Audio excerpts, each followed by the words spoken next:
ter muito tempo para pensar nas minhas necessidades de consolação, ou de ser consolado, né? Por isso que na oração de Francisco de Assis fala, né? Que eu possa consolar mais do que ser consolado. Então é a forma como me ocupo. Então, diante de um funeral, se eu me ocupar mais pensando naquele que se foi, do que pensando em mim mesmo, talvez eu não me desespere tanto, talvez eu não contribua para a desarmonia do espírito, e tudo fique muito mais tranquilo diante daquela situação. E é claro, né, que as nossas preces são fundamentais. Quando um espírito desencarna, existe um período de perturbação. Esse período de perturbação é decorrente do processo de transição. Assim como quando nós encarnamos, nós passamos por um período de perturbação. Quando fala assim, período de perturbação, parece que o espírito está perturbado, né? Ah, coitado, está perturbado. Mas a perturbação não é nesse entendimento trivial. A perturbação é um período em que o indivíduo não está em plena consciência de si. Isso é que significa perturbação, tanto na encarnação quanto na desencarnação. Então, quando fala o espírito, quando desencarna, passa um período perturbado, é sem consciência de si, né? Ou completa consciência de si. Quem já fez cirurgia, que tomou anestesia geral, entende esse processo. O processo vai ser semelhante a esse, tá? Quando o indivíduo está saindo da anestesia geral. Então, a anestesia geral, ela acaba bem antes do momento em que o paciente tem a sua primeira lembrança, né? Então, ela já acabou antes. Só que ele passa por todo esse período de perturbação, onde ele não está em consciência de si mesmo, até que em determinado momento surge a primeira lembrança. Ele abre o olho e tem aquela noção de si. E ele acha que ele acordou naquele momento, mas ele acordou antes disso. Apenas aquele é o momento em que ele se lembra, é o primeiro momento que ele se lembra. Então, esse período de perturbação é quando sai de um estado para outro, e aí, para que haja, né, na encarnação a adequação do espírito com a consciência, ele passa por esse período de perturbação. Na desencarnação, o processo é o mesmo. Um ele se liga ao cérebro, no outro ele se desliga ao cérebro. Então, esse período de ligar e desligar do cérebro é que é o período de perturbação. Quanto mais tranquilo o espírito, mais tranquila será esse período de perturbação e também menor será esse período de perturbação, tá? Quando nós pensamos assim em treinamento para morrer, existe o treinamento para morrer, que é durante o sono, quando nós deitamos para dormir. Então, quando nós pensamos ou prestamos atenção no processo entre deitar e até dormir, esse é um período que nós percebemos algumas variações de ligação entre espírito e corpo. E aí esse é o processo, o treinamento para desencarnar, treinamento para morrer. É prestar atenção nessas nuances. Uma vez numa casa espírita, eu estava dando aula, era um curso, né? Aí um colega falou assim, não, porque fulano de tal, ele diz o seguinte, quando a gente está dormindo, se sente alguma perturbação, sente alguma coisa estranha, corre para o corpo. Aí eu falei assim, não corre não, porque se estiver dormindo, você tem um corpo para correr. Agora, se já tiver morrido, você não tem corpo para morrer. Aí ele para correr. Aí ele ficou me olhando assim, né, meio assustado, olho arregalado. Mas isso é uma verdade, né? Essa questão dessa ligação com o corpo, às vezes nos causa algum dano quando nós vamos pensar na desencarnação, quando nós vamos pensar da morte. Então, quando sentir alguma coisa estranha, faz prece. Não pense em correr para o corpo, porque você pode não ter mais corpo. Mas a prece nós sempre temos, Jesus nós sempre teremos, os mentores nós sempre teremos, e acima de tudo, Deus também nós sempre teremos. E aí, a prece resolve todos os problemas. Existe um processo que é muito comum, o indivíduo, não é que ele acorda e não consegue mexer o corpo, mas ele tem a sensação de que está acordado e não consegue mexer o corpo. Vocês já tiveram isso? Essa percepção? Isso causa uma angústia, não causa? Pois é, isso é um bom exercício para nós praticarmos a tranquilidade. Quanto mais nós... Isso já aconteceu comigo, eu fiz isso na prática. Quanto mais nós tentamos mexer, mais angústia dá, porque não mexe. Mas aí, quando respira fundo, faz a prece e se tranquiliza, aí o espírito consegue acoplar completamente no corpo.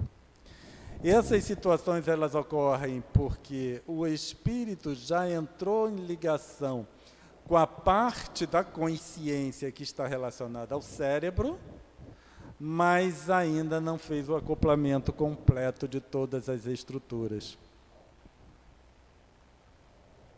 Então ele tenta mexer, ele já recobrou a consciência, tenta mexer e não consegue. É algo que também pode acontecer quando sai da anestesia geral. Na questão 321, Kardec pergunta o seguinte: o dia da comemoração dos mortos é para os espíritos mais solene do que os outros dias? Apraz-lhes ir ao encontro dos que vão orar nos cemitérios sobre seus túmulos? Qual é a grande questão do Dia dos Mortos, né? Que as flores ficam mais caras, né? Essa é a principal questão do Dia dos Mortos. As flores ficam absurdo de caro. Vocês já procuraram em outros dias, e comprar flor, ver o preço das flores em outros dias do ano? É muito mais barato. Além do mais, uma outra questão do Dia dos Mortos é que o cemitério fica assim, ó, cheio. E está chegando o verão, né? Já é ali novembro, né? Então já está quente, ou pode estar muito quente. E aí as pessoas passam mal, né? A flor fica cara, fica difícil de chegar. Quem vai de ônibus, os ônibus estão cheios. Quem vai de carro não tem lugar para estacionar. Então, o que acontece? É um problema só, né? Tanto para nós quanto para eles, porque fica aquele monte de gente perturbando o povo lá no cemitério. Então, quando nós vamos pensar, né, para aqueles que gostam disso no cemitério, eu não acho que tenha problema algum, visitar o túmulo do ente querido, fazer uma oração ali no túmulo do ente querido, levar flores, super natural, mas evitem o Dia dos Mortos, Dia de Finados, tá? Vocês verão que será muito mais tranquilo. E aí a pergunta é, mas será que o fulano vai estar lá, se não é o dia de finados? O indivíduo fulano vai ouvir as nossas preces, porque o indivíduo ouve as nossas preces independentemente de onde nós estivermos. Mas eu entendo muito bem que ir lá no cemitério, ir na sepultura, fazer ali, né, deixar ali umas flores, fazer a oração, é alguma coisa que aquece o coração das pessoas, tá? E é um momento assim que nós temos a possibilidade de nos ligar. Nós necessitamos mais para fazer essa ligação do que eles, tá? Agora, se, por exemplo, meu ente querido sabe que todo dia de finados eu vou lá, enfrento aquilo tudo, pago mais caro na flor para depositar lá, ele lá estará me esperando. Porque ele vai pensar, coitado do Cláudio, faz isso tudo, o mínimo que eu posso fazer é ir lá. E olha que eu não tenho nem que pegar ônibus, nem pegar carro. É mais tranquilo para ele ir. Tá? Se eu for, ele estará lá. Mas se eu for no outro dia, ele também estará lá. Então não tem problema nenhum. O que nós falamos sempre, né, que temos a oportunidade, é que esses dias festivos, porque não deixa de ser uma festividade, é um momento em que as pessoas se aproveitam umas das outras. Então é um momento de fragilidade, então haverá pessoas lá com má intenção, e etc, etc, etc, etc. Inclusive espíritos desencarnados com má intenção. Tá? E o que acontece? Quando a gente pensa que os espíritos precisam de flores, certo? Quando nós consideramos isso e falamos isso, nós estamos promovendo uma obrigatoriedade das pessoas irem no dia de finados colocar flores. E muitos não têm dinheiro para comprar as flores. Uma coisa que me incomoda muito, quando chega, por exemplo, Dia das Mães ou Dia dos Pais, que é amanhã, né? Mas isso é muito comum no Dia das Mães. Que eles falam, não, sua mãe merece o último modelo do celular, tal. O último modelo do celular é muito caro. Então tem aqueles que podem pagar, mas a grande maioria não pode pagar. E aí, quando ouve que a mãe só será feliz se ganhar aquele, né, aquele modelo de celular, estamos fadando, né? Vai ser uma fatalidade que a mãe daquele que não pode comprar será infeliz. Então nós começamos a trabalhar essas questões em nós, porque nós vamos trabalhando essas questões nas outras pessoas. Esses momentos, esses dias, não necessariamente deve ter uma conotação comercial. Então, se quer presentear a mãe, acho legal, presenteia em outro período, né? Porque às vezes nós acabamos acreditando em uma necessidade de que não necessariamente existe. Inclusive a mãe acaba acreditando nessa necessidade.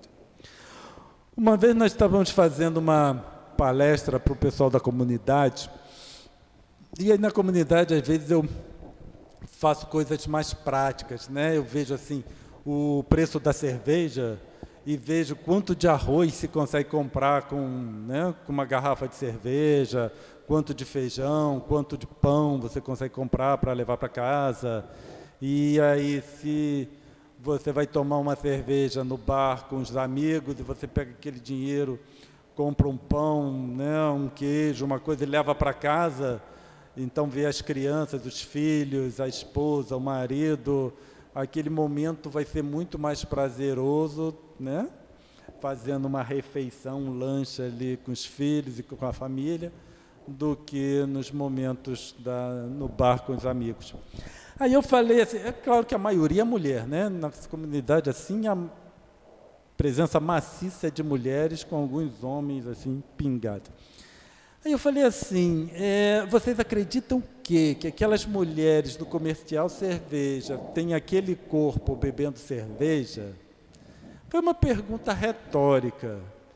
E eu não esperava mas para minha surpresa, a maioria fez assim com a cabeça. Elas acreditavam que aquelas modelos que estão no comercial da cerveja bebem aquela quantidade de cerveja e têm o corpo daquele jeito. Aí eu falei assim, não, elas não bebem cerveja assim, não. E aí, né, seguiu com o estudo. Isso é para mostrar que nós somos levados a acreditar em certas coisas, quando, na verdade, não é bem assim. Então, por que nós falamos no início que o ensinamento espírita é que consola? Porque esse ensinamento nos liberta. A consolação, ela vem da libertação. Eu fico livre dessas amarras. Eu fico livre de precisar ir no dia de finados no cemitério. Eu fico livre de precisar o Dia das Mães para eu valorizar minha mãe. eu possa valorizar todos os dias do ano. Ela vai ficar muito mais feliz, certo? Eu passo a valorizar a minha esposa todos os dias do ano, não apenas no aniversário, não apenas no Natal, e etc, etc, etc, etc. Então, nós começamos a trabalhar de uma forma mais abrangente, de uma forma mais livre dessas convenções, porque no final são todas convenções. Uma vez eu estava conversando com um amigo que ele é evangélico. Aí ele virou para mim e falou assim: Cláudio, vocês espíritas são engraçados. Eu falei: somos, por quê? Ele: não, porque quando vocês vão casar, vocês vão para a igreja católica. Ou então, quando a criança nasce, vocês vão batizar na igreja católica. Eu ia responder. No que eu ia responder, eu parei para pensar. Eu falei: não é que ele tem razão. Aí eu comecei a analisar. Ele tem razão. Muitos dos nossos companheiros ainda acreditam que o casamento na igreja é fundamental para um casamento feliz. Muitos acreditam que batizar criança é necessário. O casamento na igreja é fundamental para os católicos. O batizado é fundamental para os católicos. O equivalente para os evangélicos, protestantes, etc. Então, a prática da crença do indivíduo é fundamental para o indivíduo, seja ele qual for. Né? Então, eu nunca chegaria para um católico e dizer que o casamento na igreja não é necessário ou que o batismo não é necessário. É necessário, para eles é necessário. Mas precisamos pensar para nós. Certa vez eu estava fazendo uma palestra e minha esposa estava sentada na plateia. Hoje ela não veio porque está com um resfriado, né? Uma forte gripe, e aí ela ficou em casa. Mas aí ela estava sentada e eu estava falando dessa questão do casamento. Aí uma trabalhadora da casa, eu sei que é trabalhadora, porque era uma casa que eu frequentei durante muito tempo, falou baixinho para ela assim: mas eu casei na igreja e estou há 40 anos casada e feliz. Né? Então, nós temos que a felicidade é porque ela casou na igreja. Tem um monte de gente que casa na igreja e divorcia. Então, não significa nada. Tá? Então, da mesma forma que o que atrai a desencarnação, a morte, é a vida, o que atrai a felicidade no casamento é o respeito. Certo? O respeito e a dedicação durante todos os dias. Porque casamento é igual à nossa vida. Para ter sucesso, nós precisamos cultivar todos os dias da nossa vida. Todo dia é importante, porque, afinal de contas, todo dia é uma oportunidade para um avanço na minha trajetória evolutiva. Então, da mesma forma, né, que nós temos algumas convenções, como casamento, batizado, etc., nós temos convenções para o sepultamento. Então, o sepultamento também é cheio de convenções. É necessário isso, é necessário aquilo outro. Vai depender de cada um, da crença de cada um, certo? Muitos espíritas falam: não posso ser cremado, porque não sei quem diz que a cremação pode ser cremado, o espírita pode ser cremado, não tem problema nenhum. Tá? O problema do espírita cremado é o mesmo problema do espírita sepultado. A partir do momento que o indivíduo está apegado ao corpo, ele vai sofrer do mesmo jeito, seja sepultado ou seja cremado, porque ele vai ficar apegado àquela situação. E eu vou falar para vocês, um corpo sepultado não é nada bonito, né? Para a gente ficar lá olhando, especialmente o nosso. Se não é agradável a gente olhar o outro, quanto mais olhando nós mesmos ali. Quando nós vemos animais, né, o processo de... Porque eu moro em casa, então já aconteceu, por exemplo, de um animal morrer ali no quintal e depois eu olhar e ver, ter que lidar com aquele animal. E é alguma coisa desagradável, não é algo agradável. Então, a partir do momento que é complicado, né, de nós vermos um animal, o corpo de um animal em putrefação, eu fico imaginando, olhando o meu próprio corpo em estado de putrefação. Então, qual é a questão? é a libertação das amarras, da amarra mental com relação ao nosso corpo. Ele é uma ferramenta que nós vamos utilizar, que nós vamos cuidar todos os dias da nossa existência. Mas quando acabar, acabou, certo? Quando acabar, nós seguimos em frente, certo? E todo esse processo da putrefação do corpo, ele está relacionado com as nossas ligações mentais. Quanto menos ligações mentais nós temos com relação ao corpo, o processo ele ocorre muito mais tranquilo. Existe o relato de monges budistas. Quando eu falo monges budistas, são monges já de alta categoria, né? Lá dentro do budismo, em que eles falam sobre o corpo de arco-íris. E aí uma vez eu tenho um livro muito interessante, que não lembro o nome agora, né? Desses monges budistas. Então ele relatou o processo de morte de um monge que não era tão elevado assim, certo? E um outro que tinha um alto grau de elevação dentro lá do budismo.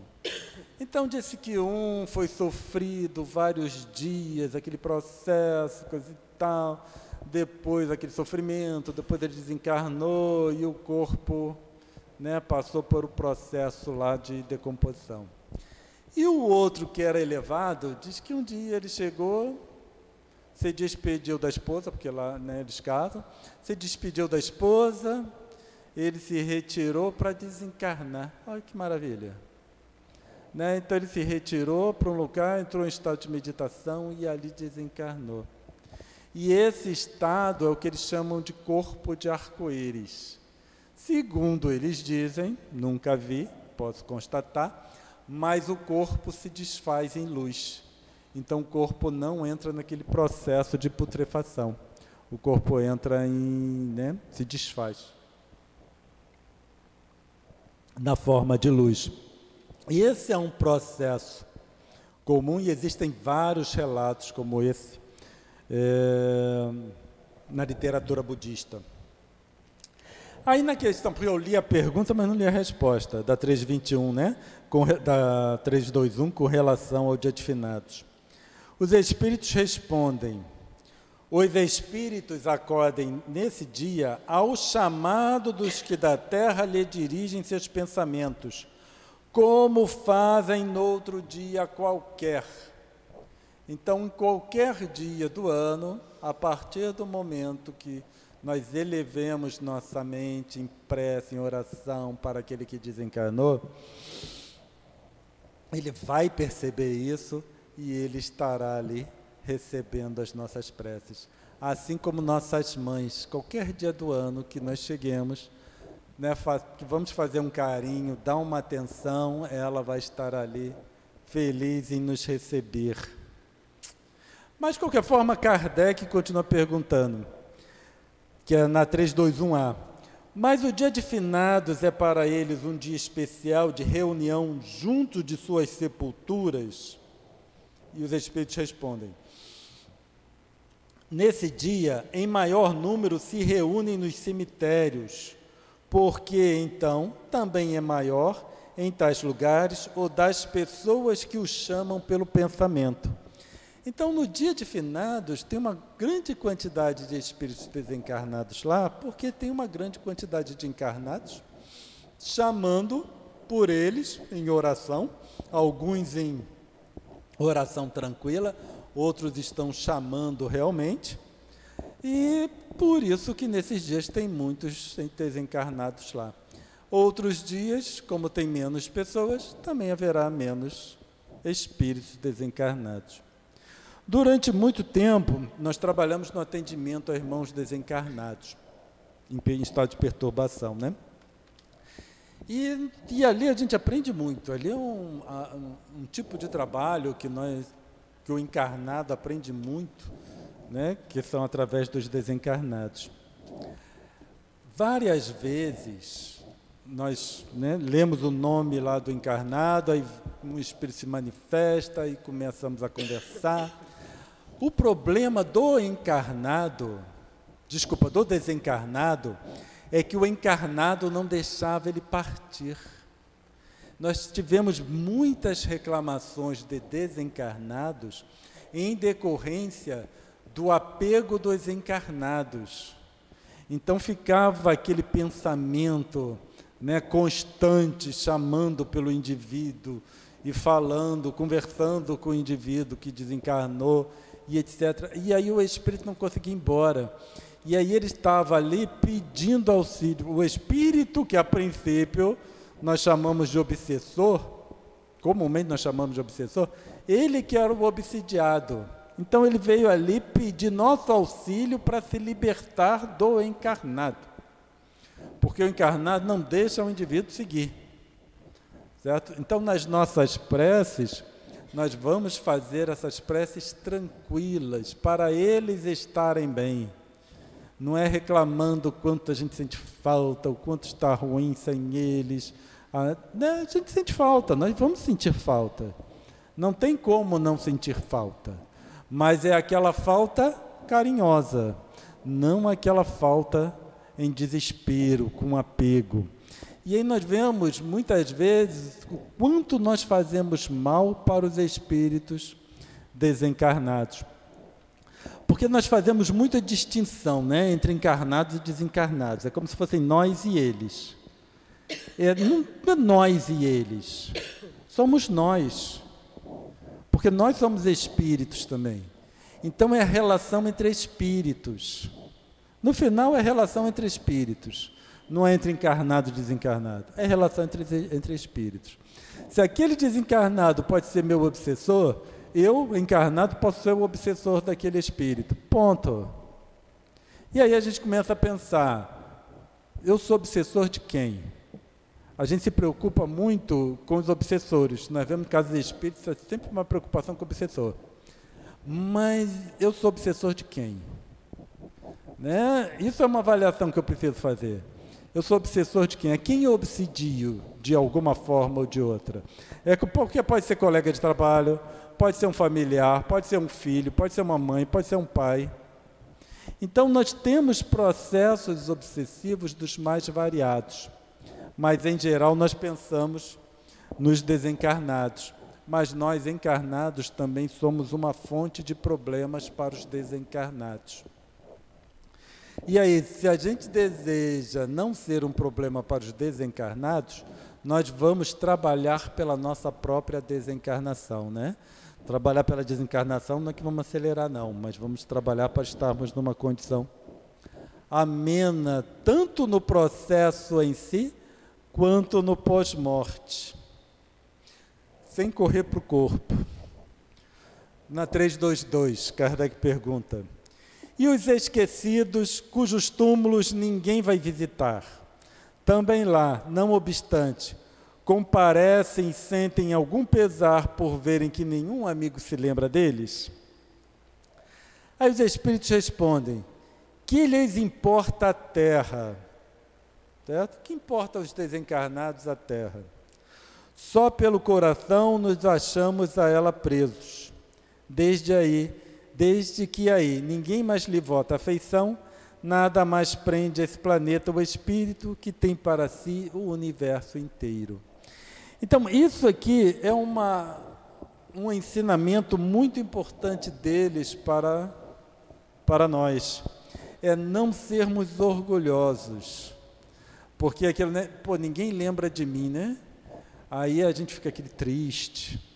Quando eu era garoto, meu pai, tem uma coisa que meu pai me falou, sempre que eu era garoto, eu lembro até hoje. E quando eu tenho oportunidade, eu repito para os mais jovens.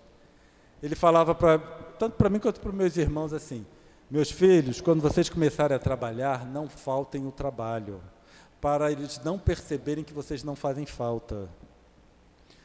Porque isso é uma verdade. Nós só somos importantes no trabalho enquanto estamos lá. A partir do momento que, por um motivo qualquer, aposentadoria, morte, o que seja, nós somos substituídos. É tudo uma questão de trabalho. Eu vou faltar um dia. Tá bom, Cláudio vai faltar um dia, não vale a pena repor, né, outra pessoa por causa de um dia. Mas a partir do momento que o indivíduo falta tanto, aí, não, o Cláudio falta muito, então vamos treinar outra pessoa aqui para os dias que o Cláudio falta. Até que o dia que o Cláudio não é mais necessário, e aí ele é demitido. Então, essa situação... Aí eu comecei, durante a minha vida profissional, eu prestei muita atenção nisso no trabalho. E isso é uma verdade. As pessoas são essenciais enquanto elas estão lá. Quando se aposentam, elas são substituídas. Então, ninguém é essencial, certo? E como encarnados, nós também não somos essenciais. Existem aquelas pessoas que nos amam profundamente, só que essas pessoas também desencarnam. Aí vai chegar um momento que ninguém mais de encarnado lembra da gente. Pode até lembrar, pensar de vez em quando, mas não vai ter aquele amor, grande a tal ponto de fazer preces ou então enfrentar todo aquele tumulto no dia de finados só para ir lá no nosso túmulo. Então, o que eles vêm nos alertar é isso. Se não tem ninguém aqui que vai devotar a vocês o pensamento, segue a vida porque tem o universo inteiro. Certo? Mais para frente, Kardec vem perguntar sobre a questão das heranças. A questão de herança também é um problema sério. Porque depois que o indivíduo desencarna, os herdeiros, aí é uma confusão só. Aquela briga por causa da herança. A pior situação é quando nós vemos, por exemplo, que um cônjuge vai, fica o outro, e aí tem que fazer a partilha da herança. E aí os filhos ficam brigando por causa da herança daquele que foi. Só que tem um que ainda está encarnado. E ele fica ali, mesmo que o outro pode ter ido embora, tá bom? Não vou me preocupar com isso, vou embora. Mas aquele outro fica ali, percebendo, ouvindo os filhos naquela briga por causa da herança. Então, isso é algo que nós precisamos pensar também. É o respeito, respeito por quem foi e respeito por aquele que fica, ou pelos que ficam. Isso é uma coisa também muito interessante com relação àqueles que são adotados. Porque os que são adotados, nós vemos muitos se rebelam porque quem criou é o pai adotivo, a mãe adotiva, então é rebelde com relação a toda aquela situação. Mas o indivíduo tem que agradecer porque teve um casal que se predispôs a cuidar dele. Então não é um motivo de revolta, porque alguém não quis. Tá, alguém não quis, mas teve dois que quiseram. Então nós precisamos ser agradecidos por aqueles dois que acolheram aquele espírito encarnado, certo? E cuidaram deles como filhos. Então, às vezes, nós nos atemos a certas questões que elas são de menor importância. Tá? Se alguém não quis os pais biológicos, tem os pais adotivos. Aí, uma vez também conversando com uma companheira que tinha sido, que a mãe tinha deixado, os pais tinham deixado ela ainda bebê, aí ela perguntando, e um dos mentores conversou com ela. E falou assim, não, você agradeça a esses pais ou essa mãe porque ela te concebeu. Você está aqui hoje por causa dela. Certo? Independente do que fez posteriormente. Existe o ideal, mas em um mundo de expiações e provas, nós não temos o ideal. Nós temos ferramentas para trabalhar. E se nós ficarmos buscando o ideal, nós seremos infelizes durante a nossa existência aqui, enquanto nós poderíamos estar trabalhando pela nossa evolução espiritual. Já para terminar, que já chegou a nossa hora, então quando nós pensamos em funerais, essa sequência aqui, esse conjunto de questões e respostas do Livro dos Espíritos, nós precisamos aprender tanto para os que foram, quanto para nós que ainda estamos aqui. É o nosso comportamento para com eles e o nosso comportamento para quando nós formos eles, entre aspas. Eu espero ter fornecido material para as nossas reflexões e que a paz do nosso Mestre Jesus possa continuar nos auxiliando. Muita paz. A gente vai agradecer ao companheiro Cláudio, tá? Pelos esclarecimentos, suas observações. Essa reflexão foi muito boa, sobretudo nós que somos espíritas, né? Sabemos que o morrer é o renascer para a vida espiritual. Agora a gente vai passar pela segunda parte, que eu vou pedir os médiuns para se posicionarem para o passe.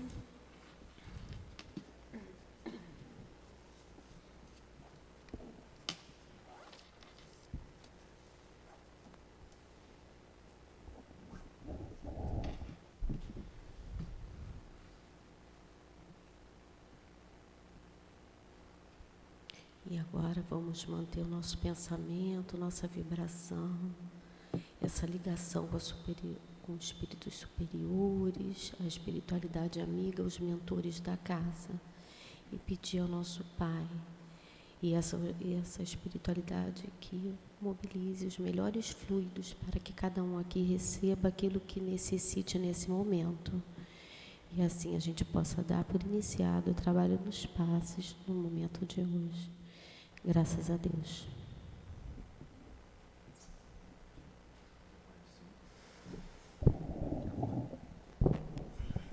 Que a paz do Senhor Jesus esteja conosco. Na tarde de hoje, o evangelho que nos cabe é falar a respeito da qualidade da prece. E como falar da qualidade da prece, temos que falar de Jesus e, sobretudo, como ele via a qualidade da prece.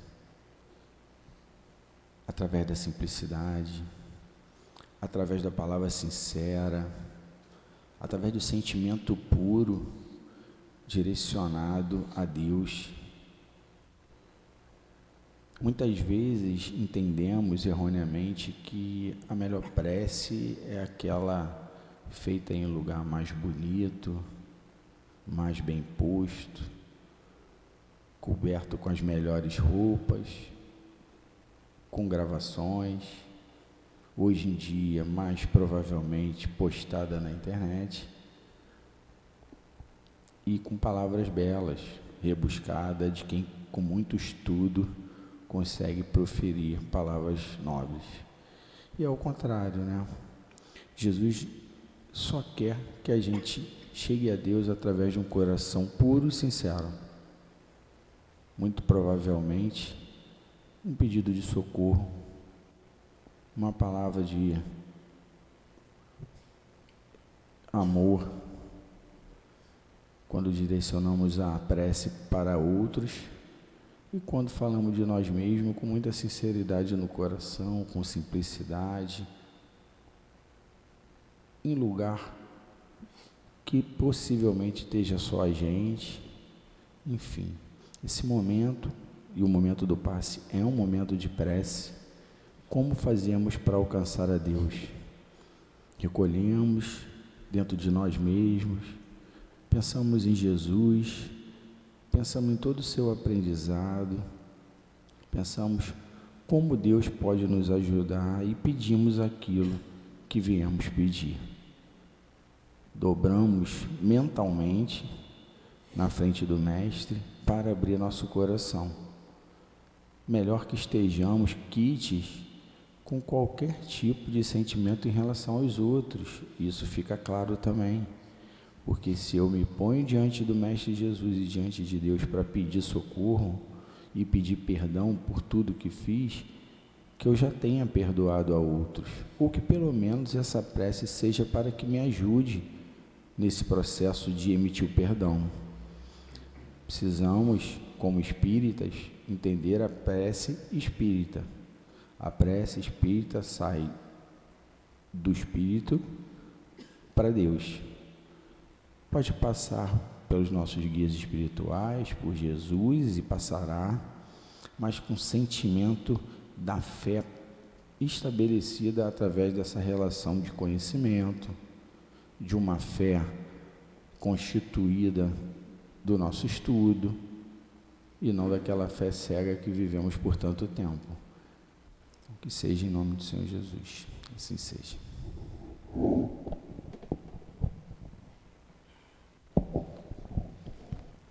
E assim a gente permanece nesse movimento, nessa vibração da prece, para que a gente possa agradecer ao nosso Mestre Jesus, que a gente sente aqui presente conosco nesse ambiente, a espiritualidade amiga da coluna de espíritos que essa casa está ligada. Pedimos sempre o amparo e o socorro e contamos com eles. Agradecemos sempre a essa casa de amor que nos recebe e nos dá suporte para que a gente possa evoluir, estudar. A gente possa, então, Senhor, retornar aos nossos lares, levando um pouquinho de todo o conhecimento que aqui tivemos, nessa vibração maravilhosa. E a gente possa encerrar, sobretudo em nome de Deus, essa palestra da tarde, deste sábado. Graças a Deus.